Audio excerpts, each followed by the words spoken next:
জিতে প্লাস না পাওয়া ছেলেটাকেও দেখেছি প্রথমবারই পাঁচটা পাবলিক বিশ্ববিদ্যালয়ে চান্স পেতে।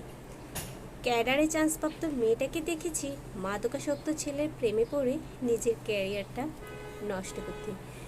ক্লাসে সব বাচ্চারা যে ছেলেটাকে নিয়ে হাসি ঠাট্টা করত, তার আজ খুব শান্তি সুখী একটা পরিবার। ক্লাসের সবচেয়ে সুন্দরী যে মেয়েটা, তার আজও বিয়ে হয় নাই, কারণ সে একটার পর একটা ছেলে পাল্টাছে বেটার অপশান পাওয়ার জন্য। গুটিসুটি মেরে বসে থাকা ছেলেটা আজ লক্ষ টাকা ইনকাম করছে।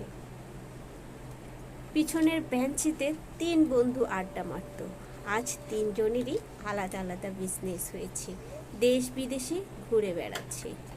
সবাই যাকে বলতো ফেল করবে, সে ছেলেটা টেনে টুনে পাশ করে আজ গার্মেন্টস দিয়েছে।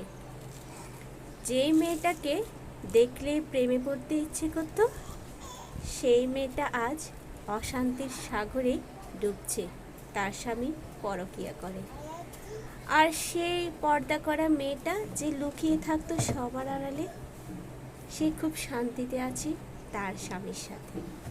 সারাদিন মিছিল মিটিং করে বড় রাজনৈতিক নেতা হতে চাইতো যে ছেলেটা, সে আজ জেলখানায় পচে মরছে। যে ছেলেটা পড়াশোনা ছাড়া কিচ্ছু বুঝতো না, বিসিএস করে, তার আজ মাথা খারাপ হয়ে গিয়েছে। তাই একটা কথাই বলবো, সফলতা পাওয়া এত সহজ না।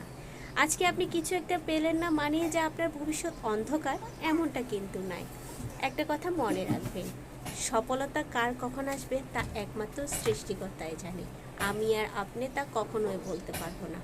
মানুষের কাজ হচ্ছে পরিশ্রম করে যাওয়া, কাজ করে যাওয়া। তার ফল সৃষ্টিকর্তা আজও দিতে পারে, কালও দিতে পারে।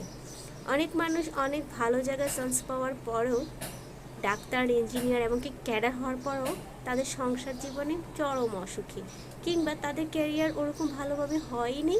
ভালো ফ্যাসিলিটি থেকে পড়েও অনেকে আজ প্রাইমারি স্কুলের শিক্ষক। স্বাধীনতা অর্জনের চেয়ে স্বাধীনতা রক্ষা করা অনেক কঠিন। আপনি একটা পাবলিক বিশ্ববিদ্যালয়ে চান্স পেলে যে আপনার বেটার ফিউচার হবে এমন না। আপনি মেডিকেলে পড়লেই যে খুবই ভালো একজন ডাক্তার হবেন এমন না।